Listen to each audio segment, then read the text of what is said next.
ಇನ್ನು ಶ್ರೀನಿವಾಸ ದಾಸ ಕರಿಯಪ್ಪ ಬಿಜೆಪಿಯ ಅಜಾತ ಶತ್ರು ಅಂತಾನೆ ಹೆಸರುವಾಸಿಯಾಗಿರುವಂಥವರು. ಸಿದ್ದೇಶ್ವರ ಬಣದಲ್ಲಿರುವ ಗುರುತಿಸಿಕೊಂಡಿರುವಂಥವರು ಶ್ರೀನಿವಾಸ ದಾಸ ಕರಿಯಪ್ಪ ಅವರು. ಆದರೆ ರೇಣುಕಾ ಬಣದ ಬಗ್ಗೆ ತಿರುಗಿ ಬಿದ್ದಿರಲಿಲ್ಲ.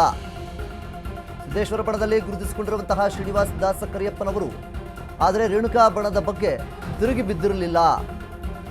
ಪಕ್ಷ ವಿರೋಧಿ ಹೇಳಿಕೆಯನ್ನ ಒಮ್ಮೆಯೂ ಕೂಡ ಇವರು ಕೊಟ್ಟಿರಲಿಲ್ಲ. ಎರಡೂ ಬಣದವರ ಜೊತೆಗೂ ಉತ್ತಮ ಸಂಬಂಧ ಇವರಿಗೆ ಇತ್ತು. ಶ್ರೀನಿವಾಸ್ಗೆ ಟಿಕೆಟ್ ಇದು ಕೂಡ ಒಂದು ಕಾರಣ ಆಗುವಂಥದ್ದು. ಯಾಕೆಂತಂದರೆ ಶ್ರೀನಿವಾಸ ದಾಸ್ ಕರಿಯಪ್ಪ ಏನು ಆಯ್ಕೆ ಆಗಿದೆ, ಯಾರಿಗೂ ಕೂಡ ಇಲ್ಲಿ ತಕರಾರಿಲ್ಲ. ಸಿದ್ದೇಶ್ವರ ಬಣಕ್ಕೂ ತಕರಾರಿಲ್ಲ ಮತ್ತು ರೇಣುಕಾ ಬಣಕ್ಕೂ ಕೂಡ ಇಲ್ಲಿ ತಕರಾರಿಲ್ಲ ಅಂತಾನೆ ಹೇಳ್ಬೋದು. ಇದೀಗ ಶ್ರೀನಿವಾಸ ದಾಸ್ ಕರಿಯಪ್ಪ ಗೆಲ್ಲಿಸೋದಕ್ಕೆ ರೇಣುಕಾ ಬಣ ಕೂಡ ಪಣ ತೊಟ್ಟಿರುವಂಥದ್ದು. ಒಂದೇ ಒಂದು ಕಲ್ಲಿನಲ್ಲಿ ಎರಡು ಬಣಗಳ ಅಸಮಾಧಾನ ಶಮನ ಆಗಿದೆ.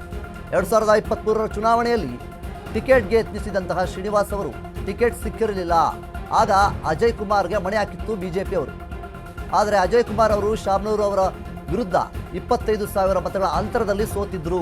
ಈ ಬಾರಿ ಮತ್ತೆ ಅದೇ ಮರುಕಳಿಸಬಾರದು ಅನ್ನುವಂತಹ ಒಂದು ಕಾರಣಕ್ಕೆ ದಾಸ ಕರಿಯಪ್ಪ ಅವರಿಗೆ ಟಿಕೆಟ್ ಸಿಕ್ಕಿರುವಂಥದ್ದು.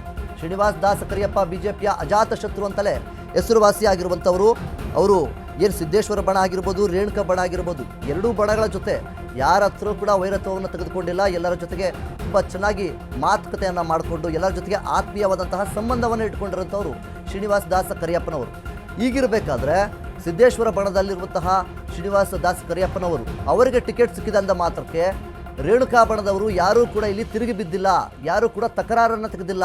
ಅವರೂ ಸಹಿತ ರೇಣುಕಾ ಬಣದವರೂ ಸಹಿತ ಇಲ್ಲಿ ಸಿದ್ದೇಶ್ವರ ಬಣದ ಶ್ರೀನಿವಾಸ ದಾಸ ಕರಿಯಪ್ಪ ಅವರಿಗೆ ಸಪೋರ್ಟ್ ಮಾಡೋದಕ್ಕೆ ಮುಂದಾಗಿದ್ದಾರೆ. ಬೆಂಬಲ ತೋರಿಸ್ತಾ ಇದ್ದಾರೆ ಅಂತಲೇ ಹೇಳ್ಬೋದು. ಇನ್ನೊಂದು ಕಡೆ ಈ ಒಂದು ದಾವಣಗೆರೆ ಕ್ಷೇತ್ರದಲ್ಲಿ ಬಿಜೆಪಿನಲ್ಲಿ ಈಗಾಗಲೇ ಈ ಹಿಂದೆ 2023 ಚುನಾವಣೆಯಲ್ಲಿ ಟಿಕೆಟ್ಗೆ ಯತ್ನಿಸಿದಂತಹ ಶ್ರೀನಿವಾಸ್ ಅವರು ಆಗ ಇವರಿಗೆ ಟಿಕೆಟ್ ಸಿಕ್ಕಿರಲಿಲ್ಲ.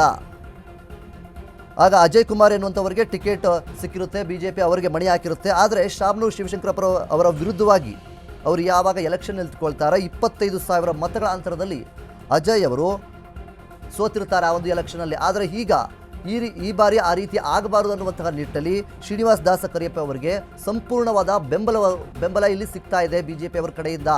ಮುಖ್ಯವಾಗಿ ಬಿಜೆಪಿನಲ್ಲಿ ಇಲ್ಲಿ ಯಾವುದೇ ರೀತಿಯಾದಂತಹ ತಕರಾರಿಲ್ಲ. ಶ್ರೀನಿವಾಸ ದಾಸ ಕರಿಯಪ್ಪನವರು ಈಗ ಬಿಜೆಪಿನಲ್ಲಿ ಒಂದು ಒಳ್ಳೆಯ ಹೆಸರನ್ನು ಗಳಿಸ್ಕೊಂಡಿದ್ದಾರೆ. ಯಾರ ಹತ್ರವೂ ಕೂಡ ದ್ವೇಷ ಇಟ್ಕೊಂಡಿಲ್ಲ, ಒಂದು ಸ್ವಾರ್ಥತೆಯನ್ನು ಕೂಡ ಇಟ್ಕೊಂಡಿಲ್ಲ. ಎಲ್ಲರ ಜೊತೆಯೂ ಕೂಡ ಆತ್ಮೀಯವಾದಂತಹ ಬಾಂಧವ್ಯವನ್ನು ಅವರು ಗಳಿಸ್ಕೊಂಡಿರುವಂಥದ್ದು.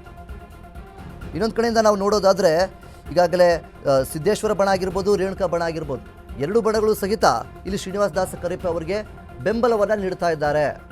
ನಾವು ಅಂದ್ಕೊಳ್ಬೋದು ಈಗ ರೇಣುಕಾ ಬಣ ಮತ್ತು ಸಿದ್ದೇಶ್ವರ ಬಣ ಎರಡು ಬೇರೆ ಬೇರೆ ಬಣಗಳು. ಇವರಿಬ್ಬರು ಈಗ ಸಿದ್ದೇಶ್ವರ ಬಣದಲ್ಲಿರುವಂತಹ ಶ್ರೀನಿವಾಸ ದಾಸ ಕರಿಯಪ್ಪ ಅವರಿಗೆ ಟಿಕೆಟ್ ಸಿಕ್ಕಿದೆ ಅಂದ ಮಾತ್ರಕ್ಕೆ ರೇಣುಕಾ ಬಣದವರು ಇಲ್ಲಿ ಬೇಜಾರು ಮಾಡ್ಕೊಳ್ಳೋದಾಗಿರ್ಬೋದು ಅಥವಾ ಅವರ ವಿರುದ್ಧವಾಗಿ ಮಾತುಗಳನ್ನು ಆಡೋದಾಗಿರ್ಬೋದು ಎಲ್ಲ ಸಹಜವಾಗಿ ನಾವು ನೋಡಬೇಕು. ಆದರೆ ಇಲ್ಲಿ ನಡೀತಾ ಇರುವಂಥದ್ದು ಏನಪ್ಪ ಅಂತಂದರೆ ರೇಣುಕಾ ಬಣದವರು ಇಲ್ಲಿ ಸಪೋರ್ಟನ್ನು ಮಾಡ್ತಾ ಇದ್ದಾರೆ, ಸಿದ್ದೇಶ್ವರ ಬಣದವರಿಗೂ ಸಹಿತ ಸಪೋರ್ಟ್ ಮಾಡ್ತಾ ಇದ್ದಾರೆ. ಖಂಡಿತವಾಗ್ಲೂ ಶ್ರೀನಿವಾಸ ದಾಸ ಕರಿಯಪ್ಪನವರ ಈಗಿನ ಪರಿಸ್ಥಿತಿ ಅಂದರೆ ಈಗಿನ ಬೆಂಬಲವನ್ನು ನೋಡ್ತಾ ಇದ್ದರೆ ದಾವಣಗೆರೆ ಕ್ಷೇತ್ರದಲ್ಲಿ ಗೆದ್ದರೂ ಗೆಲ್ಲಬಹುದು ಅನ್ನುವಂತಹ ಮಾತುಗಳು ಕೂಡ ಕೇಳಿ ಬರ್ತಾ ಇರುವಂಥದ್ದು.